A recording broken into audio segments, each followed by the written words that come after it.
En el nombre de Dios y de la patria se abre la sesión. Muy buenos días a todos y a todos. Especialmente agradecemos la presencia de la senadora Luz Ebensperger, del senador Rodrigo Galilea y también de nuestros invitados e invitadas. La presente sesión tiene por objeto continuar con el análisis del proyecto de ley en segundo trámite constitucional que sistematiza los delitos económicos y atentados contra el medio ambiente, modifica diversos cuerpos legales que tipifican delitos contra el orden socioeconómico y adecua las penas aplicables a todos ellos. Estamos con los boletines refundidos número 13.204-7 y 13.205-7 refundidos. Este proyecto está con urgencia simple, calificada así por el Ejecutivo, y se encuentran invitados el día de hoy por parte de la Fiscalía Nacional Económica, el fiscal nacional económico, don Ricardo Riesco, el jefe de la División Anticarteles, señor Juan Correa, el subjefe de la División Anticarteles, señor Eugenio Ruiz-Tagle, también de la Comisión para el Mercado Financiero, el vicepresidente de la Comisión, señor Mauricio Larraín, también don Andrés Montes, de la Unidad de Investigación de la Universidad Adolfo Ibáñez, el director del Centro de Competencias, señor Felipe Irraza, el ex fiscal nacional económico. Muchas gracias por acompañarnos. Y a los profesores que nos han acompañado desde tiempos inmemoriales en la tramitación de este proyecto en la Cámara de Diputados. Muchas gracias a los profesores Antonio Bascuñán, Javier Vileman, Fernando Londoño, Héctor Hernández, Gonzalo Medina, José Pedro Silva. Muchas gracias por acompañarnos en el trámite ahora de este proyecto en el Senado. Muchas gracias, senador Alfonso Urresti, también por sumarse a esta sesión. Usted era de aquellos que nos había pedido poner este proyecto en tabla, así que muchas gracias por acompañarnos. Entonces, sí, el Ejecutivo está permanentemente invitado a acompañarnos en la tramitación de este y de todos los proyectos de ley, así que vamos a reiterarle a la señora ministra de Justicia la invitación permanente a acompañarnos en el trámite de este proyecto. Entiendo que no hay nadie del Ejecutivo, señor secretario. Ya, vamos a reiterarle a la SECPRES que tiene a su cargo la coordinación interministerial que envíe un representante del Ejecutivo, sí, al senador Urresti. Presidente, junto con saludar a los invitados, un gusto ver varias caras conocidas que en las distintas funciones que han trabajado en este proyecto. Me sorprende que no exista nadie presente del Ejecutivo. Tengo entendido que el Ministerio de Justicia debería estar preocupado de este tipo de situaciones. Entonces, o enviar un oficio que usted pudiera relacionarse con el Ejecutivo para hacerlo presente. Me parece una irresponsabilidad, una más. Muy bien, senador. Si le parece a la comisión, yo comparto su inquietud respecto de contar con la presencia del Ejecutivo. No obstante, el Ejecutivo le puso urgencia al proyecto, lo que valoramos. Creo que es muy importante la presencia de la ministra de Justicia, también de la SECPRES, porque además este proyecto dice relación con normas medioambientales, con delito de extracción ilegal de agua, con normas laborales, con delitos asociados también a la apropiación indebida de fondos previsionales, a maltrato laboral y otros que dicen relación además con competencias de diversos ministerios. Así que, si les parece, vamos a darle un oficio, por acuerdo de la Comisión, a la ministra de Justicia y al ministro secretario general de la Presidencia. Así se acuerda. Muchas gracias a nuestros invitados y, en primer lugar, le vamos a dar la palabra, y así además lo hemos acordado con los propios asistentes, a la Comisión para el Mercado Financiero, que está representada por su vicepresidente, señor Mauricio Larraín. También nos acompaña don Andrés Montes, de la Unidad de Investigación. Así que le ofrecemos la palabra a ellos en primer lugar.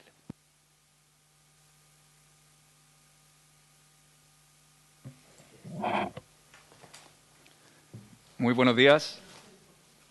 Muchas gracias, honorables senadores, por la invitación a la CMF a presentar nuestras observaciones respecto al proyecto de ley sobre delitos económicos. Además de Andrés Montes, el fiscal de la Unidad de Investigación de la CMF, nos acompaña Patricio Valenzuela, director general de Regulación de Conducta, experto en regulación del mercado de valores. Me gustaría partir diciendo que la Comisión para el Mercado Financiero, la CMF, comparte plenamente la necesidad y pertinencia de legislar en las materias contempladas en este proyecto de ley. Creemos que se fortalece la regulación jurídica penal vigente en Chile, que se elevan los estándares actuales, en particular en lo que se refiere al mercado financiero, que es lo que le compete a la CMF. Nosotros en la CMF estamos convencidos de que la sanción penal es un disuasivo muy importante para malas conductas en el mercado financiero. Sin perjuicio de lo anterior, en la CMF advertimos que el proyecto de ley en sus términos actuales podría generar algunos efectos indeseados respecto a lo que es la persecución y sanción administrativa de los delitos contemplados en el proyecto de ley.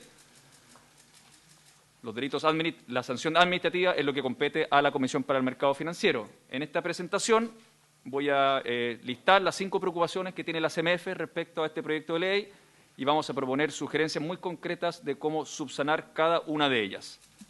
En primer lugar, como contexto general, el proyecto de ley en discusión hace modificaciones a la Ley de Mercado de Valores, que es la Ley 18.045. La Ley de Mercado de Valores establece estándares de conducta que para algunos casos quedan tipificados como delito, con consecuencia penal, y para otros casos como prohibiciones, que tienen consecuencia administrativa. En cuanto se lesione la fe pública, la CMF siempre puede imponer una sanción administrativa, como por ejemplo, si existe una empresa que entrega información falsa al mercado, aun cuando no se haya entregado esa información con el ánimo de engañar, la CMF puede imponer una sanción administrativa, es decir, una multa a esa conducta, aun cuando no sea delito. En términos más específicos, la Ley de Mercado de Valores, como se estructura, es de la siguiente forma. El artículo 59 y siguientes tiene las conductas que se catalogan más graves y, por lo tanto, son delitos y tienen consecuencia penal. El artículo 58 lo que dice es que cualquier infracción a la ley, incluyendo las del artículo 59 y siguientes, puede ser objeto de sanción administrativa por parte de la CMF. En consecuencia, cuando uno modifica los delitos económicos, podría dejar sin persecución administrativa de alguna de estas conductas lesivas, y eso sería un problema porque nosotros en la CMF también creemos que la sanción administrativa también juega un rol disuasivo importante para evitar malas conductas en el mercado financiero. Déjenme ser concreto. Número 1, la ley tal como está puede llevar la imposibilidad de sancionar la conducta asociada a la divulgación de información tendenciosa al mercado. ¿Por qué? Porque el proyecto elimina el artículo 61 de la Ley de Mercado de Valores, que sanciona a quienes entreguen información tendenciosa, aun cuando no se persiga con ello ventajas o beneficios para sí o terceros. El problema es que el proyecto elimina, sin recoger adecuadamente en otra norma, el delito de información tendenciosa al mercado. Quiero tratar de ilustrar esto con un ejemplo muy concreto, el cual fue el caso Schwager del año 2004, una compañía minera.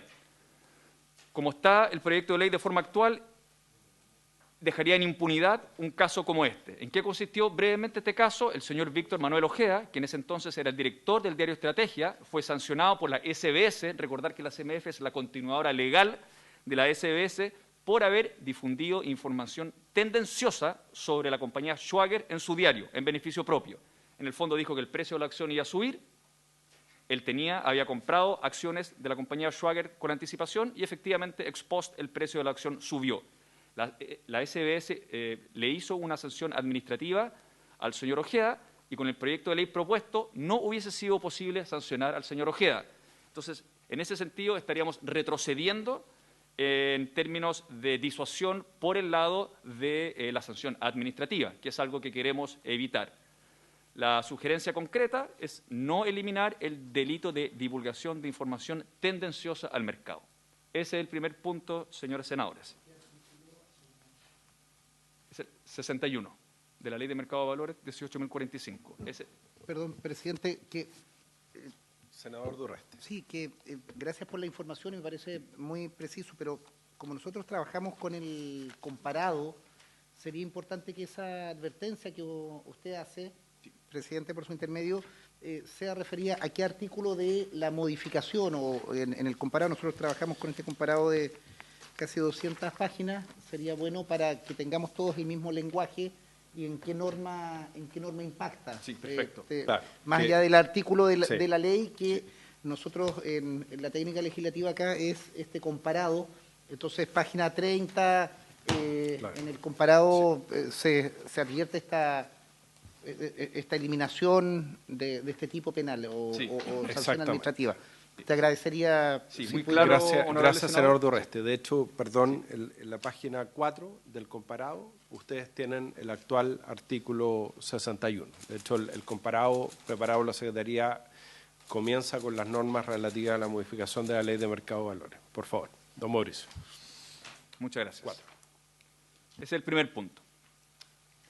El segundo punto es que el proyecto de ley, en su forma actual, puede llevar a la imposibilidad de sancionar a quienes adopten o instruyen la remisión de antecedentes o información falsa. Esto tiene que ver con el artículo 59 de la Ley de Mercado de Valores. Andrés Montes, si usted me puede ayudar a tratar de expresar los puntos siguiendo la estructura del senador Urresti, yo se lo agradecería. Don Andrés tiene la palabra. Gracias, señor presidente.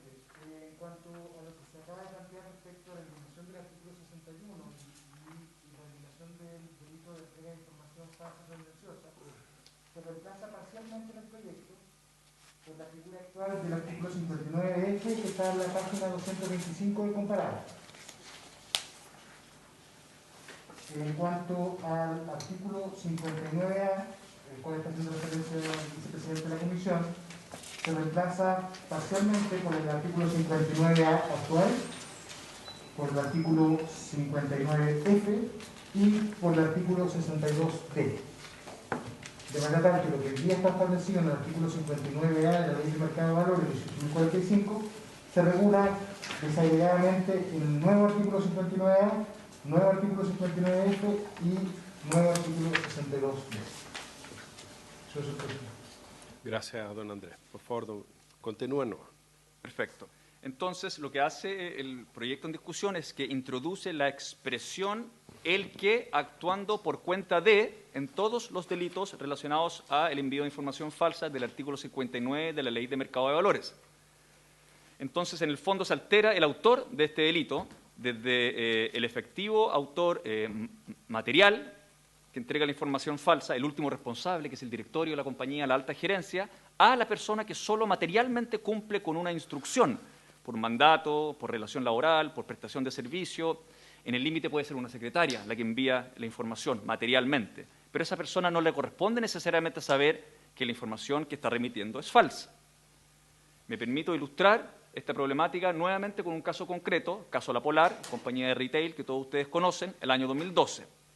La SBS, en ese entonces, sancionó a quienes generaron e instruyeron la remisión de la información falsa al mercado, que fue la alta gerencia de la compañía, el gerente general, el gerente corporativo de productos financieros y la gerente corporativo de administración. Con el proyecto de ley en su estructura actual, solo hubiese sido posible sancionar a quien materialmente envió la información. Y nosotros nuevamente vemos que esto se puede producir, puede llevar a un retroceso en lo que es la persecución administrativa de estas malas conductas.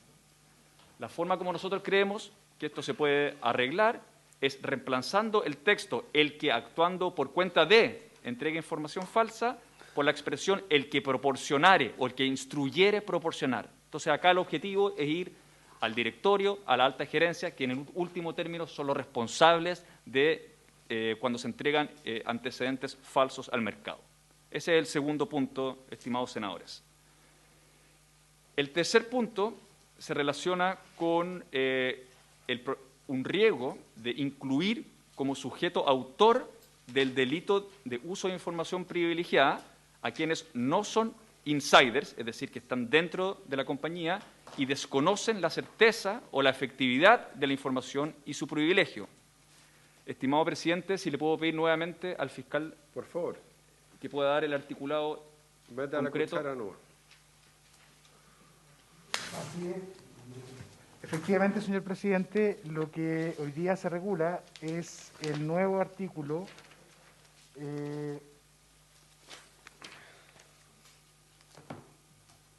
60, el cual tiene una articulación que en general coincide con lo planteado por la Comisión. Sin embargo, se hace la observación respecto de aquellas personas que, no siendo parte de la entidad que tiene la información privilegiada, podrían recibir esta información sin tener ninguna claridad de que se trata de información sujeta a este privilegio.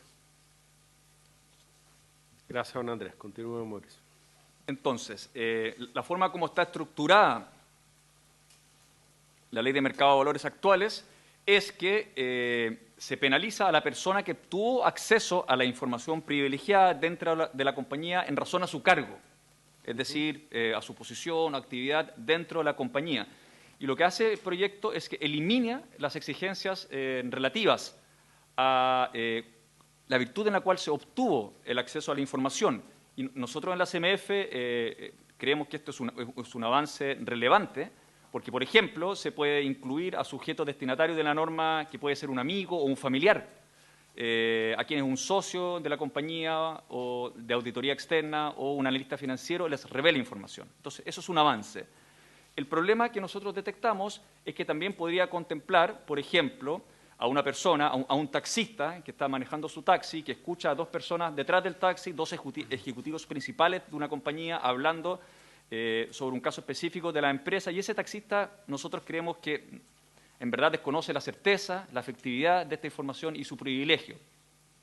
Entonces, nuestra sugerencia para tratar de resolver este riesgo es ampliar taxativamente, es decir, específicamente, el catálogo de los sujetos autor del delito de uso de información privilegiada, preocupándose de no extenderlo a aquellas personas que no son insiders, es decir, que no están adentro de la empresa y que desconocen tanto la certeza como la efectividad de dicha información.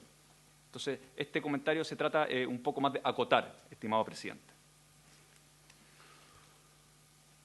El cuarto comentario que tenemos consiste en hacer un esfuerzo por adecuar el proyecto de ley que estamos discutiendo con las modificaciones introducidas recientemente por la Ley 21.314. El año pasado se promulgó la Ley 21.314 que estableció nuevas exigencias y responsabilidades de los agentes de los mercados. Por eso esa ley se llama coloquialmente la Ley de Agentes.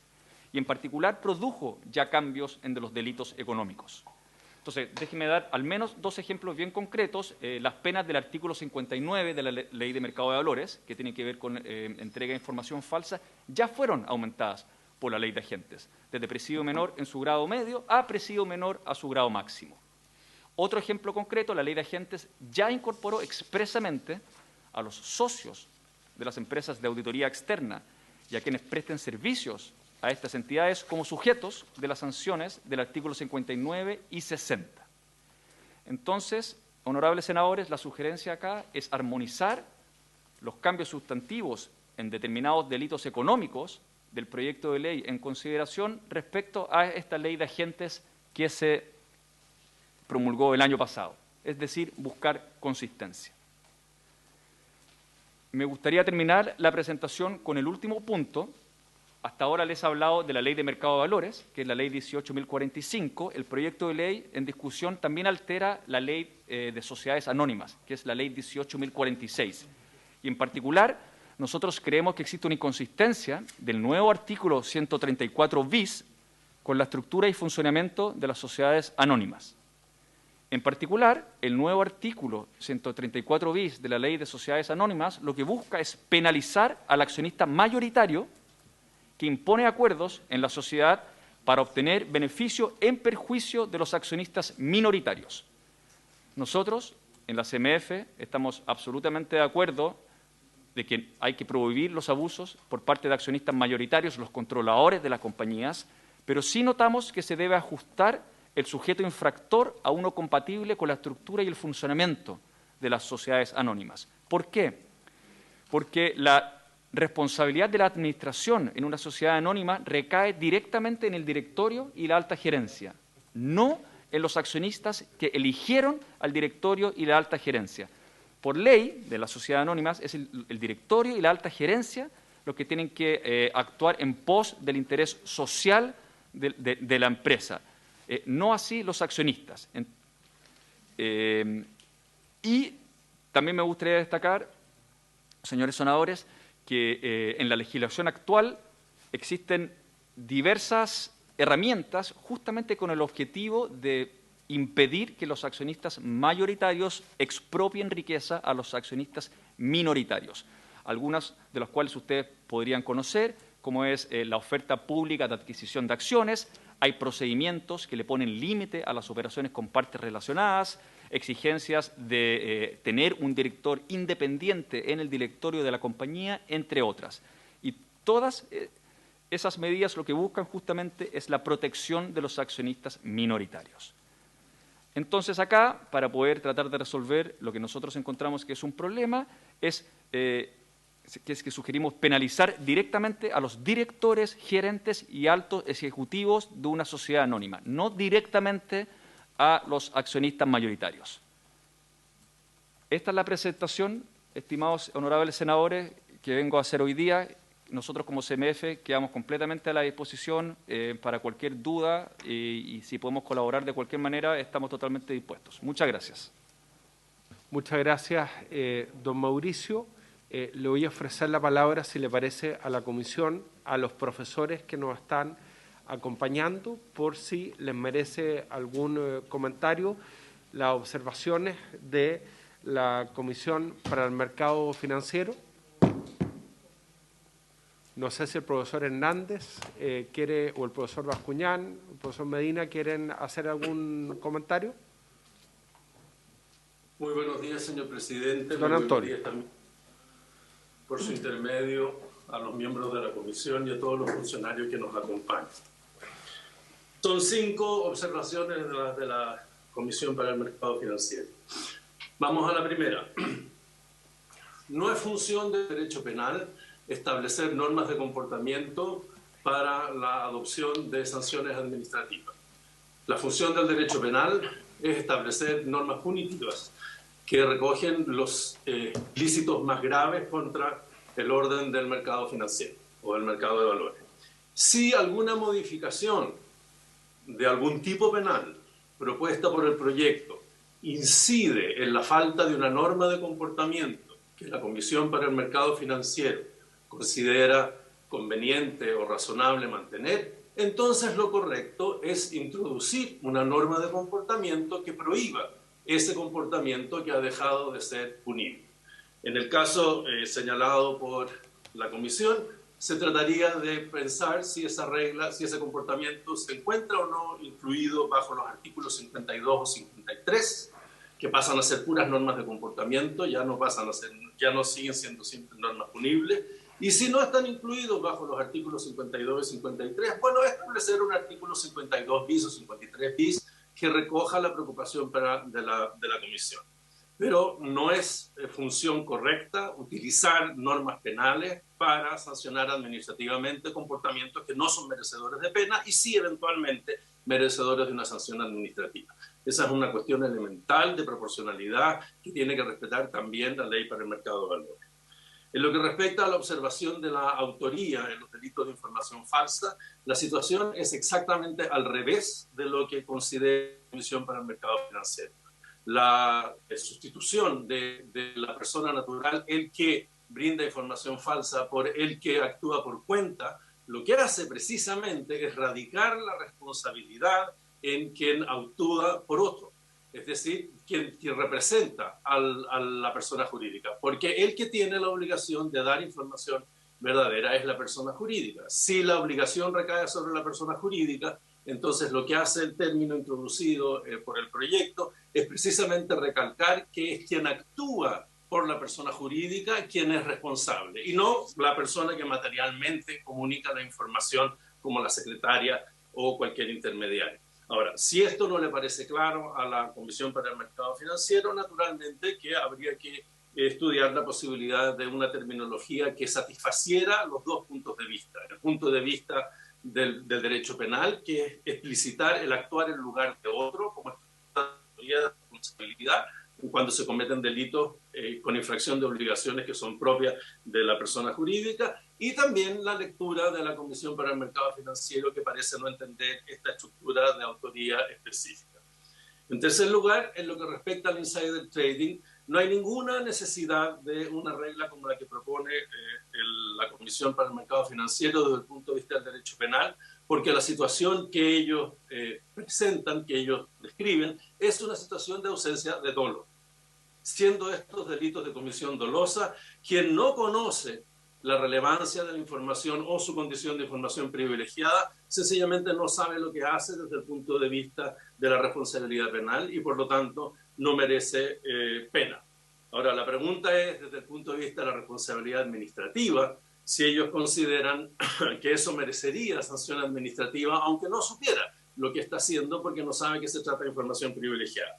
Mi impresión es que desde el punto de vista de la responsabilidad administrativa lo que habría que hacer es utilizar un estándar de imprudencia, como es el estándar que parece acudir la legislación europea incluso para materias penales, y entonces resolvería la Comisión para el Mercado Financiero si ese taxista podía haber sabido de que se trataba de una información privilegiada y infringió un deber de cuidado en cerciorarse que era información privilegiada. Pero desde el punto de vista penal, lo importante, y en esto estamos de acuerdo con la Comisión para el Mercado Financiero, es ampliar el círculo de destinatarios de los deberes desde los insiders hacia cualquiera que posee información privilegiada.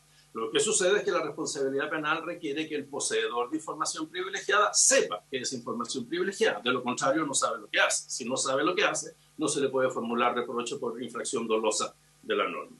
En lo que respecta a la observación, cuarto punto, de las concordancias con las nuevas modificaciones, con las modificaciones recientes, estamos enteramente de acuerdo. Si recordará el señor presidente, cuando se tramitó esto hacia el final en la Comisión de Constitución de la Cámara de Diputados, hicimos ver que era indispensable porque la modificación de la Ley de Mercado de Valores tuvo lugar mientras se tramitaba este proyecto ante la Cámara. Hicimos ver ante la Comisión de la Cámara que había que tomar decisiones de adecuación de la redacción del proyecto a las modificaciones recientemente introducidas en la Ley de Mercado de Valores. Finalmente, en lo que respecta al artículo 134 bis, cabe observar que la regla no concentra la responsabilidad en los accionistas. La regla concentra la responsabilidad en aquellos que tienen una posición mayoritaria en los órganos de decisión de la sociedad, ya sean las juntas de accionistas o bien los órganos de dirección. Por lo tanto, también cubre a los directores y no deja fuera a los directores, sino que los que tienen una posición mayoritaria en los órganos de dirección se hacen responsables por los abusos de posición mayoritaria, y si hay acuerdos en los órganos de decisión de las juntas de accionistas que también son abusivos, bueno, quienes tienen posición mayoritaria en esos órganos también responden. La cuestión es que responda todo aquel que tiene una posición mayoritaria de poder por la adopción de acuerdos que son abusivos respecto de la minoría. Gracias, señor presidente. Muchas gracias, profesor Bascuñán. Muy interesante el debate. Efectivamente, este es un proyecto ambicioso porque sistematiza una serie de normas de distintos cuerpos legales en materia de delito económico, y cuando estábamos tramitando el proyecto, claro, se tramitó en conjunto una serie de modificaciones a la Ley de Mercado de Valores y ahora deben ser adecuadas. Le ofrezco la palabra a la señora senadora, al señor senador, si tienen alguna pregunta. De lo contrario, podemos pasar inmediatamente a la exposición de la Fiscalía Nacional Económica y bueno, si surgen después dentro del debate otras preguntas, pues interesante también conocer la visión de las distintas instituciones, los distintos expertos, podemos también ofrecer la palabra. Así que le ofrezco la palabra al fiscal nacional económico, señor Ricardo Riasco. Muchas gracias, señor presidente. Por su intermedio, quisiera partir agradeciendo a esta comisión por haber invitado a la Fiscalía Nacional Económica a referirse al proyecto de ley que sistematiza los delitos económicos y atentados contra el medio ambiente, modifica diversos cuerpos legales que tipifican delitos contra el orden socioeconómico y adecúa las penas aplicables a todos ellos. Señor presidente, como Fiscalía Nacional Económica quisiéramos dejar en claro desde ya que en términos generales nos parece que el proyecto es bueno. La verdad es que originalmente el proyecto no trataba de materias de libre competencia, sino que tan solo de manera accesoria o tangencial. Usted mismo lo señala, este es un proyecto muy ambicioso en el cual la libre competencia es una de sus varias aristas. Respecto de estas cuestiones o aristas de libre competencia, la verdad es que como Fiscalía Nacional Económica teníamos algunas dudas que a nuestro juicio ameritaban un análisis adicional por parte de esta comisión para que en un plano, como siempre, de total colaboración por parte de esta institución pública, el proyecto, como cualquier obra humana, eventualmente pudiese mejorarse aún más. Pero una indicación de última hora que se incorporó al proyecto propone una modificación al régimen legal actual contenido en el Decreto Ley 211, que lamentablemente, y también tenemos que decirlo, creemos que constituye un misil a la línea de flotación de la política pública de persecución de carteles en Chile. Por eso mismo, porque esta indicación de último momento que incorporó el proyecto se refiere a un asunto extremadamente delicado para la Fiscalía y también para el país, concurrimos presencialmente a esta sesión junto al jefe de la división anticarteles, Juan Correa, y al subjefe de la misma división, Eugenio Rostagle. Pido disculpas desde ya, porque a propósito de esta indicación de último momento que se incorporó al proyecto, tendré que hacer una exposición muchísimo más extensa de lo que quisiera. Y por eso les agradezco a todos desde ya por su paciencia, señor presidente. El proyecto es el resultado de un trabajo intenso de un grupo transversal de excelentes penalistas, ampliamente reconocido en Chile, que en términos generales tiene por objeto crear un estatuto diferenciado de derecho penal económico para nuestro país. Como Fiscalía creemos que el proyecto viene a solucionar necesidades importantes e incluso urgentes de nuestra legislación, buscando así dar cumplimiento a una anhelada aspiración de la ciudadanía en cuanto a lograr penalidades efectivas para la criminalidad económica y lograr mayores grados de igualdad ante la ley en Chile. Como Fiscalía no podemos sino saludar que se pretenda ajustar el régimen de determinación y sustitución de las penas a las características propias de la criminalidad económica. Porque lo hemos dicho antes y lo reiteramos también hoy día, como Fiscalía creemos firmemente en el valor disuasivo de las sanciones penales para casos de colusión. Pero para que la disuasión opere, es esencial que quienes deciden coludirse enfrenten un riesgo cierto, real y efectivo de sufrir penas privativas de libertad. No basta con establecer sanciones penales en la ley. Por ejemplo, el delito de colusión existió en Chile entre 1959 y el año 2003 y no solo no hubo ninguna condena, sino que tampoco, en nuestro conocimiento, ninguna persecución penal. Para que exista disuasión, insisto, es imprescindible que las sanciones penales que consagra la ley, cualquiera que sea la sanción penal, efectivamente se apliquen y se cumplan. Compartimos el diagnóstico que inspira el proyecto.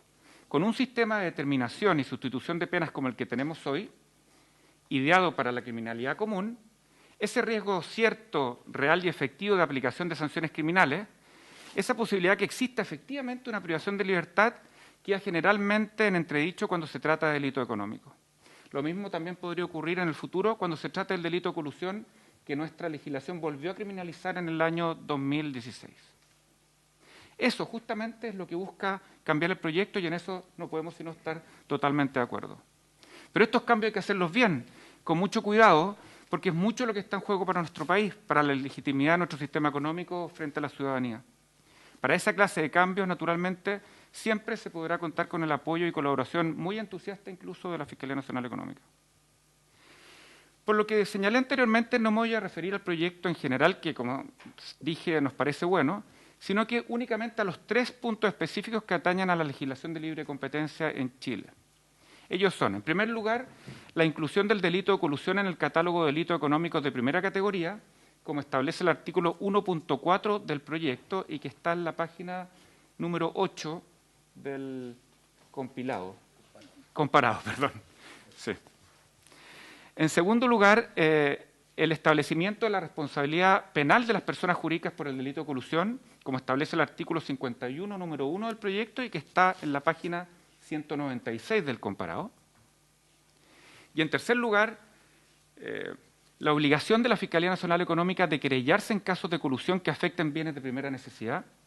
el establecimiento de un plazo de 90 días para querellarse desde la presentación del requerimiento ante el Tribunal de Defensa de la Libre Competencia y la aparente división de competencias en la persecución de la colusión según el tipo de personas cuya responsabilidad se persigue, reservándose la sede administrativa para las personas jurídicas y la sede penal para las personas naturales, como establece el artículo 60 del proyecto que se incorporó a última hora. Esto está en la página 257 del comparado. Respecto a los dos primeros puntos, me referiré brevemente hacia el final de mi presentación, principalmente planteando algunas dudas que sería interesante para nosotros como Fiscalía y creo también para esta comisión, recoger el parecer de los connotados profesores que han preparado e impulsado este proyecto. Destinaré el grueso de mi presentación al último punto, es decir, a la nueva regla que el proyecto pretende introducir en la regulación del ejercicio de la acción penal por el delito de colusión.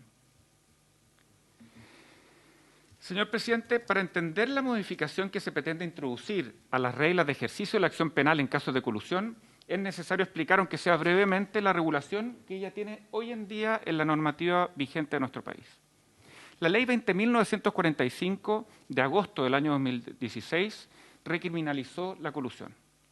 El nuevo título quinto del Decreto Ley 211, llamado de las sanciones penales, tiene 4 artículos.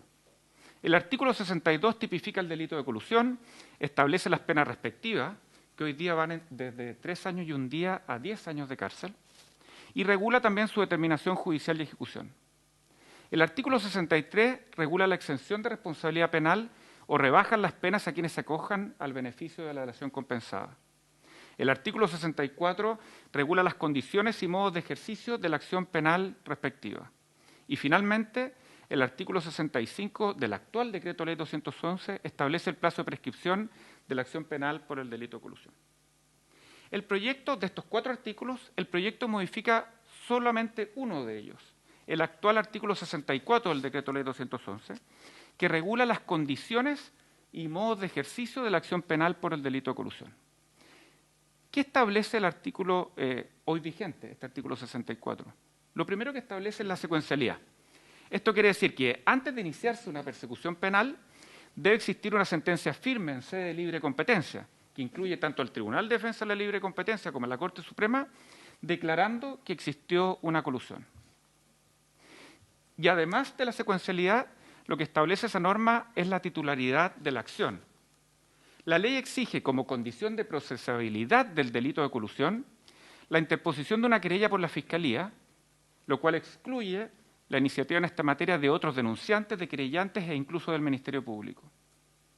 La Fiscalía, señala esa norma, está obligada a presentar querella, una vez que se ha agotado la sede de libre competencia, cuando se trate de casos que comprometan gravemente la libre competencia en los mercados. En los demás casos, la querella a la Fiscalía es facultativa. La Fiscalía es la que decide si se querella o no. Y en caso de que no se querelle, la Fiscalía debe justificarlo en una decisión que es fundada y que es de carácter público. Eso es lo que contempla la norma actual en su artículo 64. Pues bien, ¿qué es lo que establecería el nuevo artículo 64 del Decreto Ley 211 conforme a lo establecido en el proyecto? La exclusividad de la acción penal seguiría radicada en la Fiscalía Nacional Económica. Pero ahora la Fiscalía estaría obligada a querellarse en todos los casos que involucran bienes de primera necesidad, los que son definidos en el mismo proyecto. La secuencialidad también desaparecería y la Fiscalía tendría que querellarse dentro de los 90 días siguientes a que hubiese presentado su requerimiento, que hubiese iniciado su acción ante el Tribunal de Defensa de la Libre Competencia.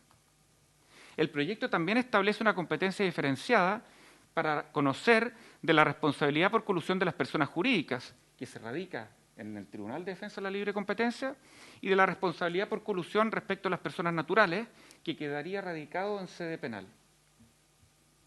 Por último, el proyecto establece ciertas reglas para la introducción de la prueba obtenida por la Fiscalía en el proceso penal. ¿Cuál es el origen de esta nueva regulación de la acción penal que introduciría el proyecto? Lo primero que hay que destacar, creemos, es que ella no formaba parte del proyecto original. El nuevo artículo 64 del Decreto Ley 211 que introduce el proyecto no es parte del resultado del intenso trabajo del Grupo Transversal de Penalistas ampliamente reconocidos al que me referí al principio. No es parte de la iniciativa original que de manera profunda y cuidada crea un estatuto diferenciado de derecho penal económico de nuestro país. No. La regulación de la acción penal que el proyecto busca introducir es fruto de una indicación presentada en la última sesión en que la Comisión de Constitución de la Cámara de Diputadas y Diputados discutió el proyecto. El proyecto se discutió en muchísimas sesiones de dicha comisión y solo en la última, sin mayor discusión, sin escuchar a ningún experto en libre competencia, sin convocar a ninguna de las instituciones que forman parte de nuestra institucionalidad de libre competencia en Chile, se introdujo la regulación a la que hoy me refiero. ¿Y por qué este proyecto original no contemplaba cambios a la regulación de la acción penal de la colusión? ¿Vino esta indicación a subsanar una materia íntimamente relacionada al proyecto que los distinguidos profesores de Derecho Penal simplemente olvidaron incluir? ¿Venía efectivamente esta indicación a llenar un vacío que los arquitectos del proyecto simplemente pretirieron? No. El grupo de académicos fue convocado por un grupo transversal de parlamentarios para confeccionar el proyecto, entre los cuales se encontraba precisamente el señor presidente de esta comisión cuando todavía integraba la Cámara Baja. Al evacuar su encargo, este grupo de profesores señaló expresamente, por escrito incluso, que el proyecto no se pronunciaría sobre la titularidad de la acción penal por el delito de colusión. Ello se debió principalmente a que todos estaban de acuerdo que el proyecto no era el lugar adecuado para tratar esta materia orgánica de tanta relevancia. En las páginas 5 y 6 de la carta de entrega del anteproyecto de ley de delito económico, de fecha 13 de enero de 2020, se dijo textualmente lo siguiente: la discusión sobre la titularidad de la acción penal es solo la punta del iceberg de varios problemas más profundos que aquejan el sistema, para los que el proyecto original no contenía ningún diagnóstico acabado ni prohibía tampoco ninguna solución. Cuando se introdujo la indicación que hoy nos ocupa, se consultó a los destacados promotores del proyecto, quienes sostuvieron en su momento que era inconveniente regular la materia en este contexto. Entre otras cosas, se señaló que en el grupo no existía consenso sobre la manera apropiada de regular la titularidad de la acción penal por el delito de colusión, pero que sí había un amplio consenso en que no podía entregarse la titularidad de la acción al Ministerio Público sin que existiera previamente una reforma institucional de ese órgano, lo que precisaba de mayores recursos y solo podía ser promovido por el Ejecutivo. También se señaló textualmente que sería precipitado y temerario, sin un estudio acabado, proponer el cambio de la acción penal de un órgano a otro. En suma, el nuevo artículo 64 del Decreto Ley 211 que propone el proyecto no era parte del proyecto original, fue introducido en la última sesión que se discutió en comisión durante el primer trámite constitucional, sin escuchar a expertos de libre competencia y contra la opinión de los profesores que promovieron el proyecto, uno de los cuales incluso consideró temerario cambiar la regulación de la acción en la forma en que se propone realizar en esta indicación. ¿Cuáles serían las consecuencias de este nuevo artículo 64 del Decreto Ley 211? En primer lugar, y con completa independencia de cuál sea finalmente la mejor solución sustantiva al tema de la titularidad de la acción penal por el delito de colusión, lo cual es un tema muy debatido, el nuevo artículo 64 del Decreto Ley 211 que propone el proyecto adolece de serias deficiencias de técnica legislativa.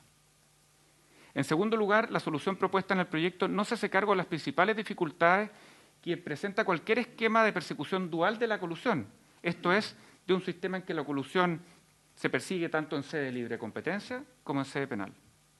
Primero me voy a referir a algunas de las deficiencias más salientes de técnica legislativa del nuevo artículo 64 que establece el proyecto. Hecho eso, en segundo lugar me voy a referir a los problemas de fondo que plantea esta pretendida nueva regulación. En primer lugar, la indicación relativa a la nueva regulación del ejercicio de la acción penal por el delito de colusión creemos que es abiertamente incoherente con la reforma que el propio proyecto propone para la responsabilidad penal de las personas jurídicas. El proyecto original propone una ampliación del catálogo de delitos por los que respondería la persona jurídica. En ese nuevo catálogo de delitos se encuentra el delito de colusión. De acuerdo con el artículo 51, número 1 del proyecto, las personas jurídicas pasarían a responder penalmente por participar en un cartel. Sin embargo, la indicación relativa a la acción penal en materia de colusión, aquella que se introdujo en la hora nona, propone que el inciso cuarto del nuevo artículo 64 del Decreto Ley 211 señale que la competencia del Tribunal de Defensa de la Libre Competencia se restringirá a evaluar la responsabilidad administrativa de las personas jurídicas involucradas en el acuerdo anticompetitivo, quedando en la esfera penal la determinación de la responsabilidad de las personas naturales. Entonces, ¿a qué regla tendremos que atenernos si se aprueba el proyecto con esta indicación? ¿A la que hace penalmente responsable de la colusión a las personas jurídicas o a aquella que establece que se perseguirá a las personas jurídicas tan solo en sede administrativa ante el Tribunal de Defensa de la Libre Competencia y exclusivamente a las personas naturales en sede penal? No se trata acá de discutir de la conveniencia o inconveniencia de incluir la colusión en el catálogo de delitos por los que responda la persona jurídica, cuestión a lo que voy a hablar al final de mi exposición. Como está, nos parece que el proyecto ofrece respuestas contradictorias a esta pregunta. En una disposición dice que las personas jurídicas serán responsables penalmente por colusión y en otra señala que la persecución penal se restringe únicamente a las personas naturales. Este es el resultado, insistimos, creemos, de una indicación que no ha sido suficientemente meditada ni discutida. Y ello sin siquiera considerar esto desde una perspectiva más sustantiva, porque una división de competencias como la que plantea el proyecto claramente debilita el régimen sancionatorio existente hoy en día para la colusión en Chile. Efectivamente, como Fiscalía Nacional Económica no vemos hoy día impedimento alguno para que las personas naturales que hayan intervenido en una colusión sean sujetos pasivos de una acción tanto en sede de libre competencia ante el tribunal y luego en sede penal. En otras palabras, hoy día las personas naturales que intervienen en una colusión pueden ser objeto de sanciones pecuniarias a título de multa y además también después de penas privativas de libertad. De hecho, en los últimos requerimientos por colusión que como Fiscalía hemos presentado ante el tribunal, estamos buscando la aplicación de multas para los principales ejecutivos que participaron en la colusión. Como Fiscalía, la verdad, no logramos entender entonces por qué el proyecto quisiera cambiar esta situación actual, que a nuestro juicio es inconsistente con la extrema gravedad de la colusión.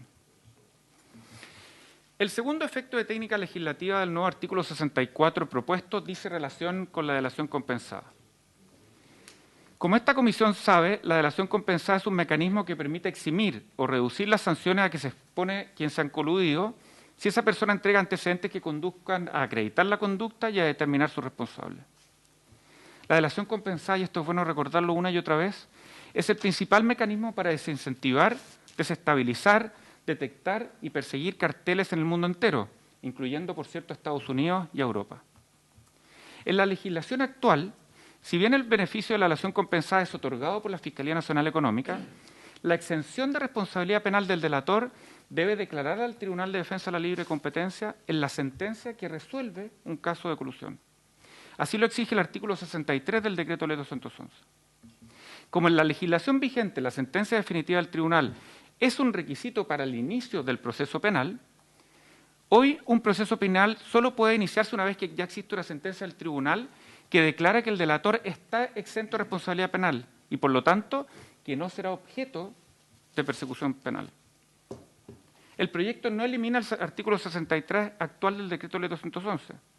Por lo tanto, se seguiría exigiendo una sentencia definitiva del tribunal para que el delator esté exento de responsabilidad penal. Pero de aprobarse el proyecto tal como está, no habría ninguna sentencia definitiva del tribunal cuando se inicie el proceso penal.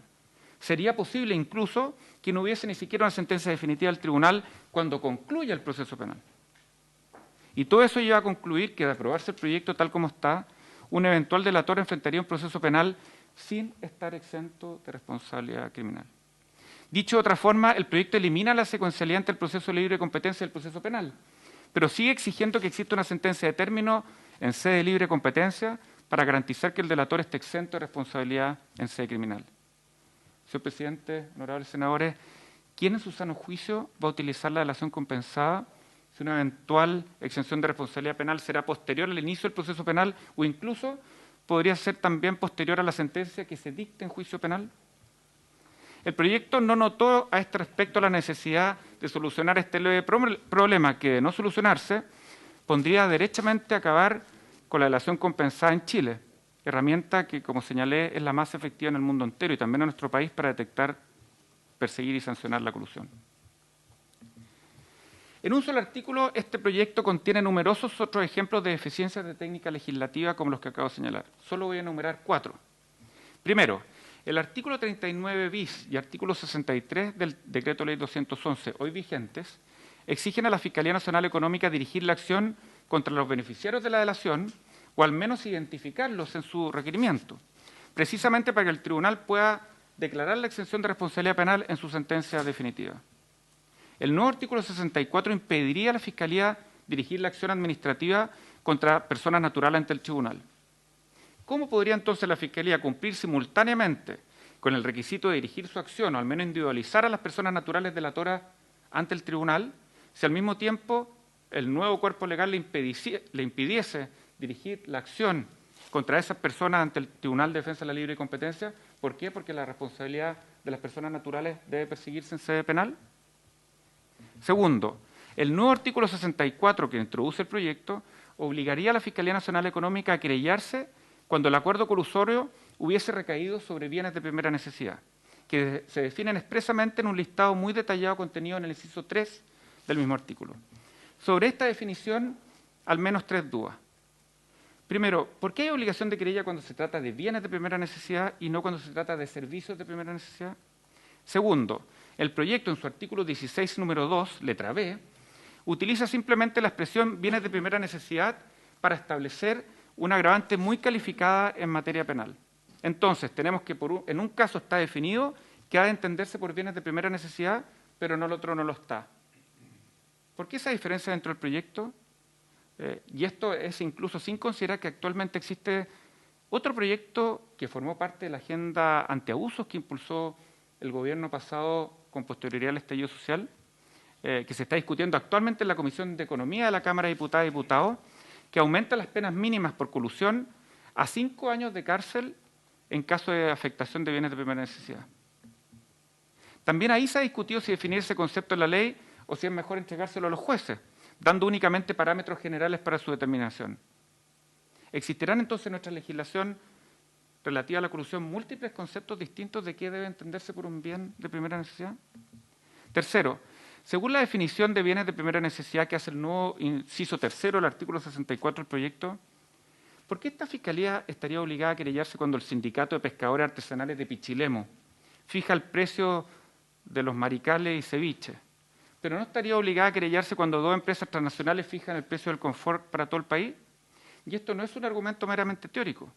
El tribunal en el año 2014 sancionó al Sindicato de Trabajadores Independientes y Pescadores Artesanales de Pichilemu por acordar los precios que cada pescadería debía cobrar en la caleta de Pichilemu por los mariscos y pescados, por los ceviches y mariscales. Estos bienes, de acuerdo al inciso tercero del artículo 64 propuesto en el proyecto, serían bienes de primera necesidad porque la colusión recaería en la provisión de bebidas o alimentos. Pero no sería así en el caso de la colusión del papel confort, ampliamente conocido por la opinión pública, porque el papel confort no cabe dentro de ninguna de las categorías listadas por la norma propuesta. Una tercera manifestación de una deficiente técnica legislativa es que el inciso tercero del nuevo artículo 64 exige, para efectos del ejercicio de la acción penal por el delito de colusión, que el acuerdo haya producido alguno de los efectos consignados en el artículo 62, que es el artículo que tipifica la colusión. Pero el delito de colusión es un delito de peligro abstracto, lo que ya está totalmente asentado en nuestro país, tanto a nivel legal como jurisprudencial y doctrinal, es decir, no exige para su configuración la causación de efecto. ¿A qué se refiere entonces esta nueva norma cuando señala que el artículo 62 requiere que la colusión haya producido efecto? De una perspectiva más sustantiva, asumimos como natural que el proyecto en esta parte no pretende alterar los requisitos para la configuración de la colusión, haciéndolos más gravosos y, por tanto, dificultando la persecución y sanción de los carteles en Chile. Por último, y en cuarto lugar, el inciso cuarto del nuevo artículo 64 del Decreto Ley 211, que introduce el proyecto, obliga a la Fiscalía a querellarse dentro del plazo de 90 días desde que presente su requerimiento. ¿Qué pasaría, por ejemplo, en los casos en que sea un particular y no la Fiscalía quien demanda por colusión? Nuevamente, esto no es un ejemplo teórico. El tribunal ya ha sancionado por colusión en casos iniciados particulares, específicamente el de Pichilemu que acabo de señalar, y hoy existe actualmente un juicio por colusión en el mercado de transporte de peces iniciados por demanda de un particular. Raya para la suma, señor presidente, creemos que todos estos defectos muestran que al intentar regular la acción penal por colusión, a diferencia de lo que ocurre con el resto del proyecto, que nos parece muy bueno, se masticaron poco las cosas. Pero este proyecto es importante señalarlo que no solo adolece de defectos de técnica legislativa. Efectivamente, en esta parte específica, en cuanto regula el ejercicio de la acción penal, el proyecto también tiene graves problemas de fondo. Al diseñarse un sistema de persecución dual de la colusión, esto es, uno en el cual convive la persecución de libre competencia y la persecución penal, se plantean varios problemas que son de muy difícil solución. Como muestra ampliamente la experiencia internacional, cualquier solución institucional que se dé a un sistema de persecución dual requiere regular concienzudamente una serie de problemas que el proyecto ni siquiera menciona. Me referiré a ellos ahora. En la experiencia comparada se ha descrito y documentado una serie de problemas que suscita cualquier régimen de persecución dual de la colusión, sanción de libre competencia y sanción penal. Esos problemas se refieren fundamentalmente al tratamiento de la delación compensada, al riesgo de decisiones contradictorias, a la protección de la información confidencial, a la determinación de los casos que ameritan persecución penal, a qué rol asignar a cada institución para asegurar que el sistema sea eficaz y, finalmente, a qué mecanismos utilizar para asegurar la colaboración entre las dos instituciones que forman parte de un sistema dual. Si en los sistemas de persecución dual se presentan todos estos problemas, que son muchos y complejos, ¿por qué entonces tenemos, en primer lugar, un sistema de persecución dual? Bueno, la verdad es que la detección y persecución de carteles a nivel mundial es un fenómeno relativamente reciente. En el siglo XIX, y en muchos lugares incluso ya bastante entrado al siglo XX, los carteles no solo no eran sancionados, sino que incluso eran promovidos por el Estado. Si bien la primera legislación antimonopolio a nivel comparado es muy antigua, es de 1890, no es sino hasta las últimas décadas, hasta finales del siglo XIX y fundamentalmente desde comienzos del siglo XX, que los carteles han sido detectados y sancionados con fuerza en todo el mundo. Contando solo los carteles internacionales, si en el año 1995 se habían descubierto menos de 100 carteles a nivel mundial, en el año 2015 iban casi en 1.500. Si entre 1970 y 1979 las multas por carteles en Estados Unidos sumaron 48 millones de dólares, entre los años 2000 y 2009 alcanzaron 4.200 millones de dólares. En Europa, si entre 1990 y 1999 se impusieron multas por 830 millones de euros, en la década inmediatamente siguiente esa cifra superó los 12.800 millones de euros. Esto es un aumento de más de 1.500% en una sola década. Lo mismo ocurre en Chile, señor presidente. Si entre 2000 y 2010 se sancionaron 7 casos de colusión con multas que en total sumaban menos de 10 millones de dólares, en la década siguiente la cantidad de casos sancionados aumentó en un 300% y las sanciones alcanzaron más de 180 millones de dólares. Esto es un éxito explosivo en la detección, persecución y sanción de carteles que estuvo a cargo de agencias administrativas como la Fiscalía. En parte como resultado de este mismo éxito, la colusión se ha ido criminalizando en algunas jurisdicciones en los últimos años.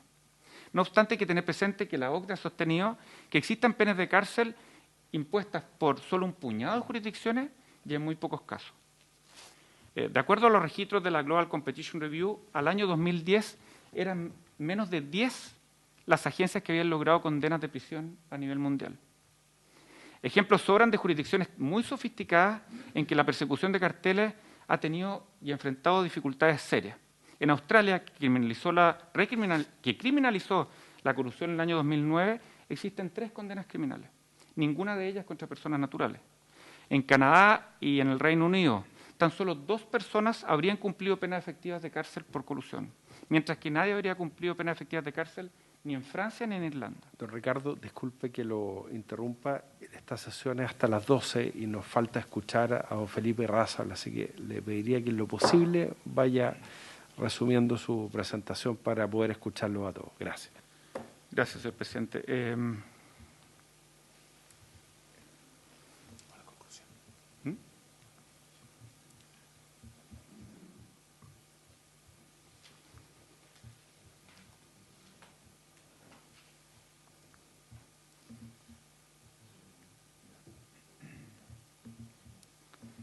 Le haremos presente, señor presidente, entonces le entregaremos copia de nuestra presentación PowerPoint con todos los detalles. En definitiva, en lo que se refiere al ejercicio de la acción penal por el delito de colusión, que fue producto de una indicación que se introdujo en el proyecto en el último minuto, creemos que es extremadamente negativa.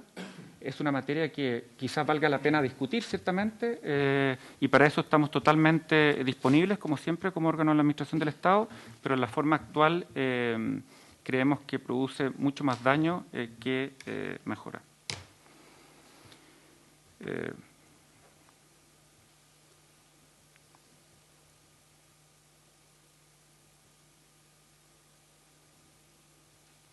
También, adicionalmente, para finalizar, respecto a las otras dos cuestiones sobre que se refiere el proyecto, que es la inclusión de la colusión como delito económico de primera categoría, la verdad es que nos quedan bastantes dudas respecto a la inclusión de la colusión en esta categoría y sería bueno a este respecto escuchar la opinión también de otros, de los profesores que presentaron, o sea, que ayudaron a la presentación de este proyecto en su minuto. Y esto porque cuando uno piensa en el delito de colusión siempre parte de la base que quienes han cometido la colusión son grandes empresas con ejecutivos que han intervenido en la conducta de manera activa, los ejecutivos más famosos de nuestro país. Pero también existen casos que podríamos denominar medianos de colusión y casos pequeños de colusión. Parecería, y esto es una respuesta que como país tenemos que responder, si por ejemplo en el caso de colusión de Pichilemu que antes señalé, o en el caso de la colusión de los boteros de Punta Choros, que es otro caso que fue sancionado por el tribunal, también debiesen ser objeto de un reproche penal. Es decir, si es que la Fiscalía tendría que estar obligada en esos casos a presentar querella. Y respecto de la inclusión del delito de colusión dentro del catálogo de delitos por el cual responden las personas jurídicas, también nos quedan muchas dudas al respecto, por varias razones. Primero, no vemos, y esto es una materia de pregunta, cuál es la ventaja de incluir el delito de colusión dentro de la responsabilidad penal de las personas jurídicas cuando nuestra legislación actual de libre competencia, el Decreto Ley 211, es igual o incluso más dura que dicha ley. Y una cosa que nos preocupa especialmente, señor presidente, es que en el marco de la ley de responsabilidad penal de las personas jurídicas, las partes se pueden eximir de responsabilidad penal por el hecho de contar con un programa de compliance.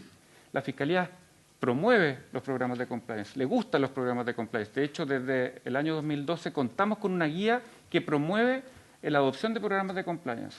Pero a lo máximo creemos que pueden ser causal de una disminución de la responsabilidad de las personas jurídicas, pero nunca una causal de exención de la responsabilidad de las personas jurídicas por el ilícito de colusión.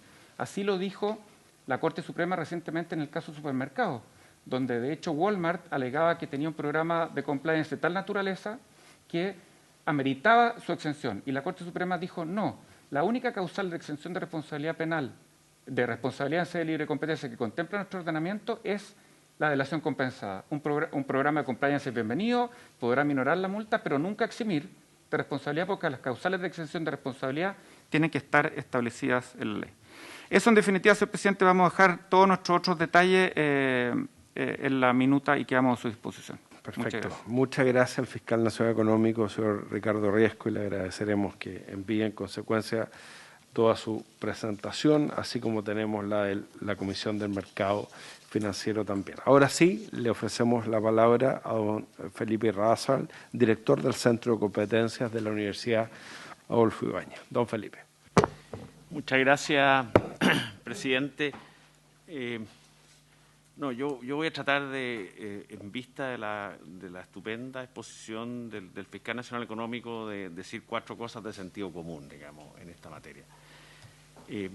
Antes de eso, bueno, este agregado de último minuto en tema de libre competencia es malo, es malito, ¿no? Y yo creo que más o menos toda la gente que entiende estos temas rápidamente se da cuenta por qué, y ya el fiscal listó esto.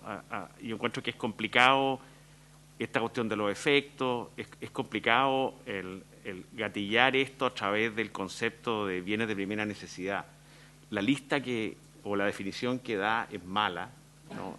Como el fiscal decía, no está el papel confort, y hay otras series de cosas que no están, digamos, y hay otras cosas que podría uno, como bien se graficó en un cartel de una caleta de pescadores, digamos, tratar de meter los presos, que es completamente desproporcionado, ¿no? Hay un concepto que es mejor, que ya está desarrollado. El senador Durresti nos sufrió aquí durante muchas sesiones, justamente con Andrés Monte, y llegamos justamente a un cierto entendimiento con el Ministerio Público, digamos, hace unos años atrás, que es el de casos graves. Hay una guía que está comentada incluso por el Ministerio Público y por profesores, una guía importante, digamos, sobre qué significa caso grave. O sea, hay algo que está funcionando, digamos, ¿no? Y también yo tengo la intuición de que procesos paralelos en sede de libre competencia y ante una investigación criminal y después ante jueces de garantía, es puro beneficio nomás de las empresas investigadas, digamos, y los abogados van a estar felices, digamos, y va a ser un festival, digamos, de contradicciones y de enredo, tratando de efectivamente tensionar los dos sistemas. Ahora, yendo a las cuestiones de sentido común, bueno, la colusión es compleja. Yo tengo la impresión de que el Ministerio Público no entiende eso.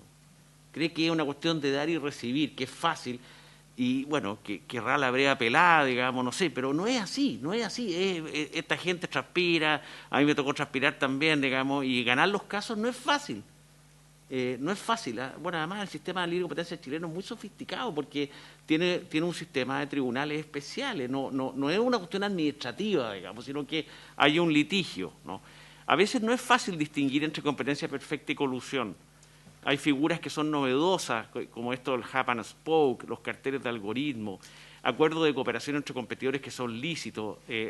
Existe la necesidad de probar el acuerdo, es difícil. ¿Por qué? Bueno, porque en un inicio los acuerdos estaban por escritura pública, pero ahora no, pues, ahora están en teléfonos de prepago, digamos, y de alguna forma este tipo de cartel económico se parece de alguna forma o tiene conexión con los carteles de la droga, digamos, en el entendimiento que están cometiendo una infracción.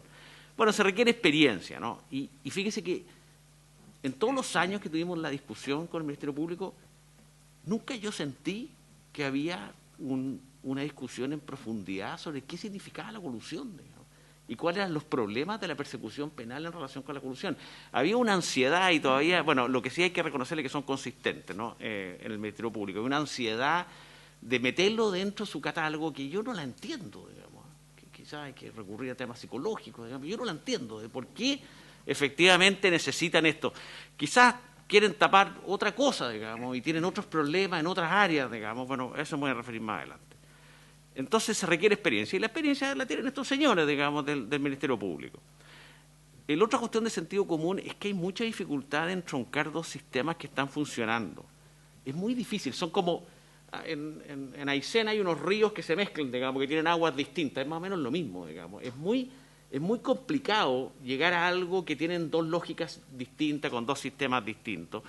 Y la experiencia, y aquí se cita mucho, de nuevo, yo nunca tuve una discusión con el Ministerio Público de fondo, entendiendo la experiencia de la persecución de colusión, por ejemplo, en Estados Unidos. Estados Unidos es el único país que ha tenido un cierto éxito en la persecución penal, pero por otra serie de razones.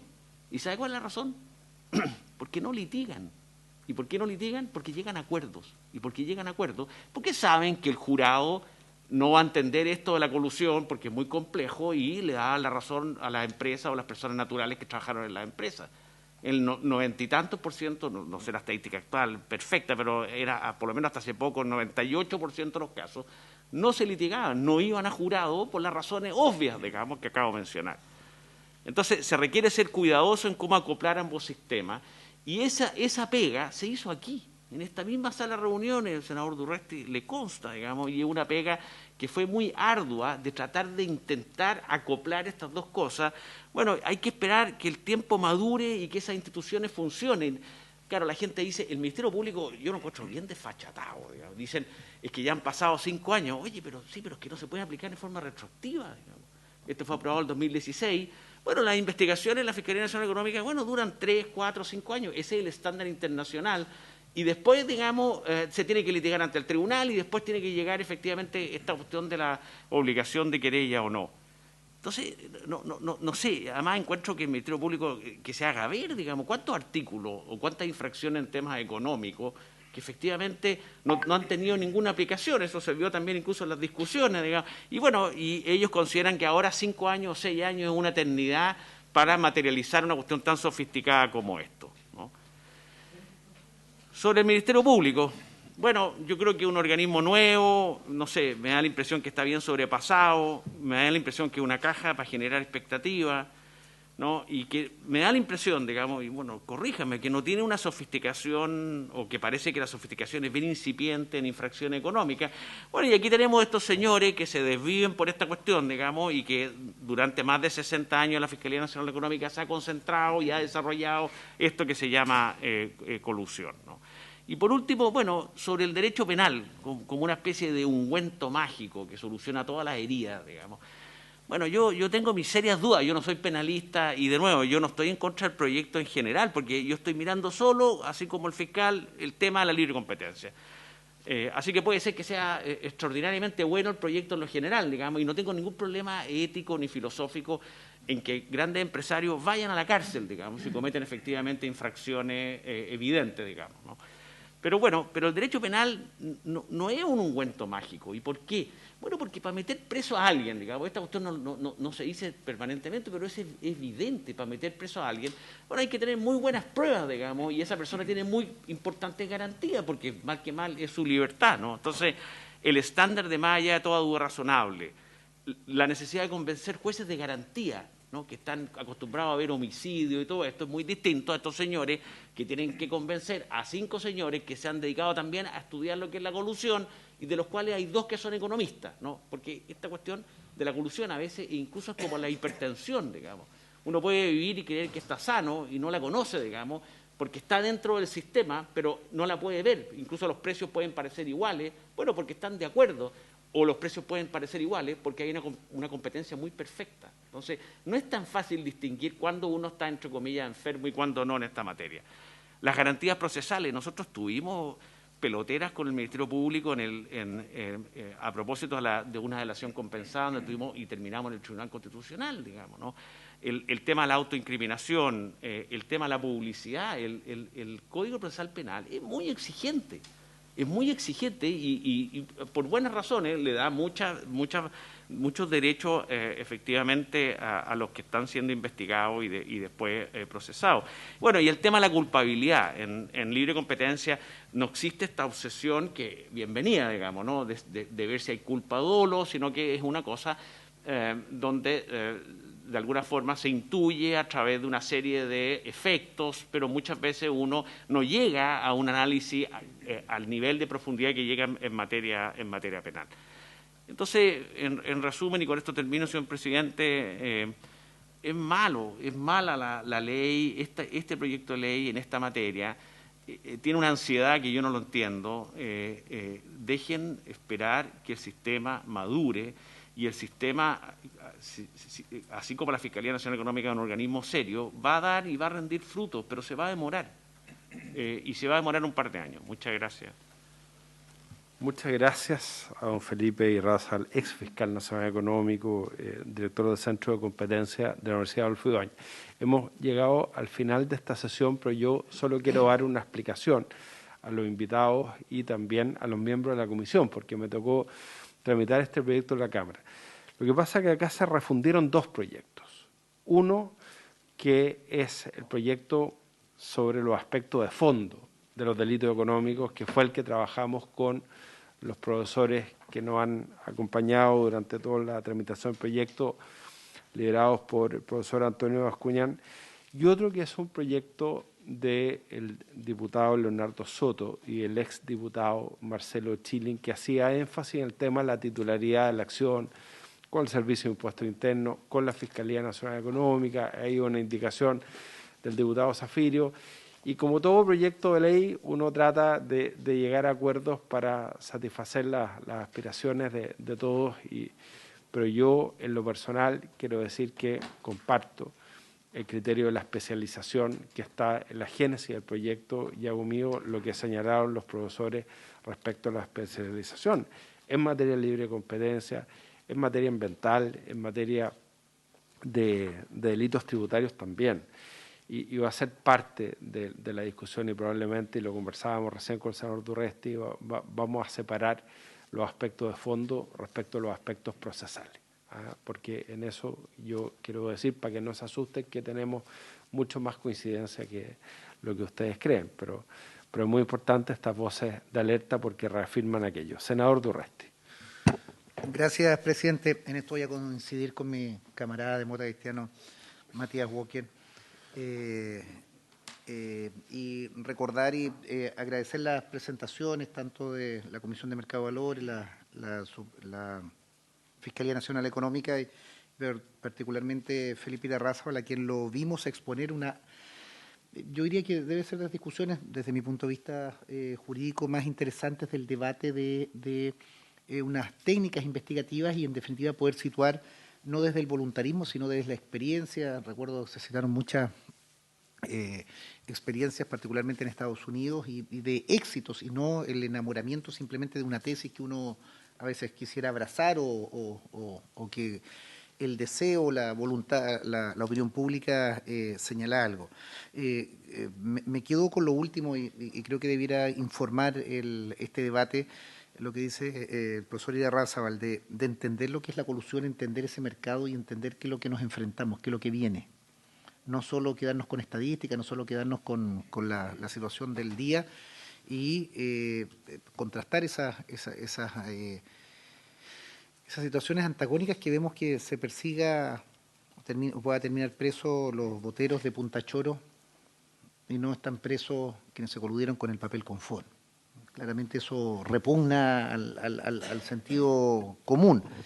Entonces, creo que es bueno el debate. Presidente, yo lo que le pediría es que diéramos un calendario de tramitación, que este es un tremendo proyecto, creo que tenemos que hacerlo bien, precisar.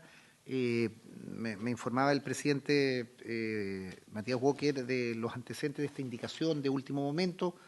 Creo entender cuál es el propósito, pero al menos en esta comisión pienso que hay mucho más consenso y por los tiempos que corren, por las necesidades de tener una legislación en este sentido, podemos ir despejando este proyecto de ley que creo que hace una buena contribución al país. Eso, presidente, y me gustó esto lo del ungüento mágico. Y me gustó mucho, don Felipe Irarrázaval, esto de la poca sofisticación. Usted es preciso en el lenguaje para decir cosas más brutales. Pero está muy bien. Muchas gracias, senador Durresti. Sí, efectivamente, antes de dar la palabra a la senadora Asperger, de acuerdo a lo que habíamos acordado en la comisión, falta invitar a la UAF, a la AOIF, a la Superintendencia de Medio Ambiente, al Servicio de Impuestos Internos, y después de eso podríamos votar el proyecto general en una próxima sesión. El proyecto tiene urgencia.